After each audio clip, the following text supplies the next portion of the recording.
acho que é sempre bom a gente estar escutando, porque a gente sabe que a palavra do Senhor se renova a cada dia. A gente pode abrir 4 vezes o mesmo livro, a mesma palavra, mas a gente vai ter sempre um entendimento diferente.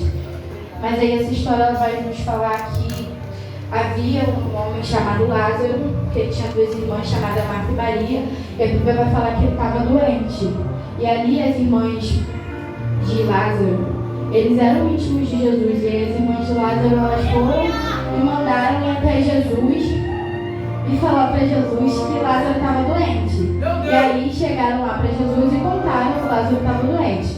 Só que eu lendo, isso eu me intriguei um pouco, porque Jesus vai falar assim, no versículo 6, ouvindo, pois, que estava enfermo, ficou ainda 2 dias no lugar onde estava. Ou seja, Jesus não foi de imediato até Lázaro. Aí eu fiquei pensando, pô, se Jesus sabia que ele estava doente, por que ele não foi logo até Lázaro? Só que eu entendi que quando é para acontecer o milagre nas nossas vidas, Deus tem a hora e o momento exato para chegar. Então não adianta a gente ficar com pressa, a gente ficar na ânsia, a gente tem que ser na nossa hora, no nosso tempo, não vai adiantar nada. A gente só vai se atrapalhar com isso. A gente tem que respeitar o momento de Deus. E ali, a Bíblia vai falar que Jesus ficou ainda 2 dias no lugar onde ele estava. E aí a Bíblia vai falar também, no versículo 12, que ele foi falar para os discípulos que eles tinham que ir até Lázaro. E aí falaram para ele, Jesus, mas a gente estava lá na Judéia agora há pouco e queriam te apedrejar lá. Aí você vai querer voltar para lá?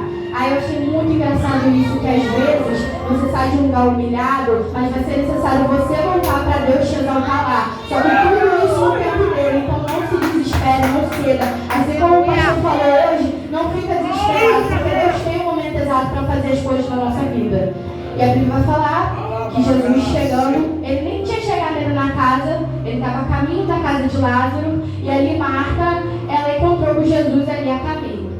E aí Marta, triste, desesperada, ela foi e falou, Jesus, se o Senhor estivesse aqui, o meu irmão não teria morrido. E aí Jesus respondeu para Marta, Marta, se tu creres, verás a glória de Deus.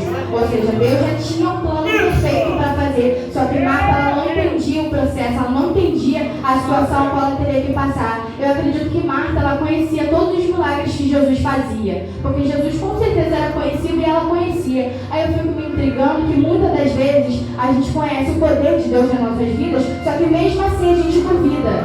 Esses dias eu estava pensando lá em casa sozinha, eu estava pensando, né? O diabo, ele sabe que ele não tem poder nenhum, que ele vai perder, ele sabe o que vai acontecer, que Jesus vai voltar, que ele vai ser derrotado. Só que é engraçado que o diabo, mesmo sabendo que ele vai perder, ele continua tentando todos os dias. E a gente que é filho de Deus, tem a certeza de que a gente pode ganhar. Na primeira batalha não vencida, a gente já quer desistir, a gente já quer olhar para trás, ou seja, a gente duvida do poder que Deus tem na nossa vida. Isso é muito chato, porque Deus tem grandes coisas para fazer na minha e na sua vida, a gente não pode duvidar. A gente tem que ter firme fé e certeza de que as coisas que Deus tem para nós é grande. Então, independente da prova que você vive, independente da luta, não ceda, não fica triste, não pensa em parar, porque Deus sabe o que Ele está fazendo nas nossas vidas. E ali, a Bíblia assim vai dizer que depois que ele passou por Marta, ele foi, e ali a Bíblia vai falar que Marta foi até Jesus, só que Maria tinha ficado na casa. E aí Marta, ela ficou intrigada, porque que Maria tinha ficado lá dentro e não ter ido até Jesus junto com ela. Tem gente que está desesperado, vê que o barco está naufragando e tem mais de uma pessoa dentro do barco, essa pessoa acha que todo mundo tem que ficar desesperado que nem ela. Só que tem gente diferente que sabe aguentar o processo, sabe os planos que Deus tem na vida e não mergulha, não questiona, ele passa pelo lado calado, não fica, eu tô triste, eu tô isso. Ele sabe o que Deus tem para fazer. E eu acho que quanto mais a gente murmura, quanto mais a gente questiona, quanto mais a gente tenta entender o processo, só piora pra gente. A gente fica na ânsia, a gente questiona e fica muito difícil. Ou seja, tá difícil, tá doendo, fica calado, porque mesmo assim Deus tem grandes coisas para fazer. Fica calado de contar os seus problemas, mas não cessa de adorar, não cessa de clamar. Continue clamando, continue profetizando que vai dar tudo certo. Só que guarde os seus problemas para você e para Deus, porque só Ele vai resolver. Ninguém que está ouvindo vai resolver, só Deus. Aleluia! E a gente vai falar que ali Jesus, Marta foi até Jesus, e a Bíblia vai falar que Marta estava chorando. E aí Jesus, ele se moveu de íntima compaixão, e Marta falou, Maria falou a mesma coisa que Marta tinha dito. Mestre, se eu estivesse aqui, o meu irmão não teria morrido. E ali, a Bíblia vai falar que Jesus foi, quando viu ela chorando, foi lá e perguntou onde que estava o corpo de Lázaro. E ali foi, e foi todo mundo chorando para Jesus. Jesus foi até o sepulcro onde que estava Lázaro. E a Bíblia vai dizer que quando Jesus chegou lá, ele não pensou em nada, ninguém ficou falando nada, porque eu acredito que mesmo que Marta e Maria estavam chorando e duvidavam do poder de Deus, tinha gente que sabia que Deus podia fazer. Tanto que falaram no versículo 36, disseram, pois, os judeus, vede como amava. Deus, aleluia. A Bíblia vai dizer aqui em um dos versículos aqui, que eu não me lembro onde está, que se perguntaram se ele cura cego e doente, por que ele não pode ressuscitar o Lázaro? Ou seja, se criaram essa hipótese na cabeça, acreditavam sim que Jesus podia ressuscitar Lázaro. E aí a Bíblia vai dizer que Jesus foi até o sepulcro de Lázaro e quando chegou lá, mandaram retirar a pedra. Essa parte também me faz questionar qual é a pedra que às vezes a gente tem colocado nos milagres que Deus tem para fazer na nossa vida. Pode ser a dúvida, pode ser o questionamento, pode ser uma coisa errada que a gente está fazendo, falar de alguém que não tem a necessidade de falar. Então, nessa noite, o Espírito Santo está dizendo para mim, para você, tire a pedra, seja lá qual for, porque assim Deus vai fazer o milagre. Às vezes é necessário a gente limpar a bagunça para Deus trabalhar. Assim como foi na vida da mulher que perdeu as 10 dracmas. A Bíblia vai falar que ela tinha 10 dracmas e ela perdeu uma. Aí a Bíblia vai falar que ela, vendo que perdeu uma, ela fez o quê? E acendeu a luz.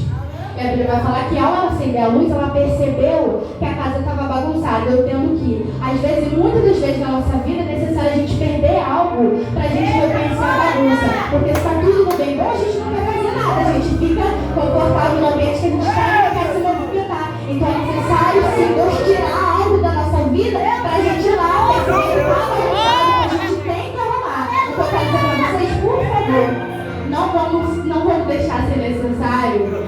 Deus tem que tirar algo de nós para que nós consertamos a nossa casa, porque o tempo está acabando, Jesus está voltando e Jesus não quer voltar e encontrar a minha e sua casa bagunçada. Então vamos cada dia reparar a nossa casa, o nosso ambiente, para que Jesus possa entrar, para que Jesus possa habitar.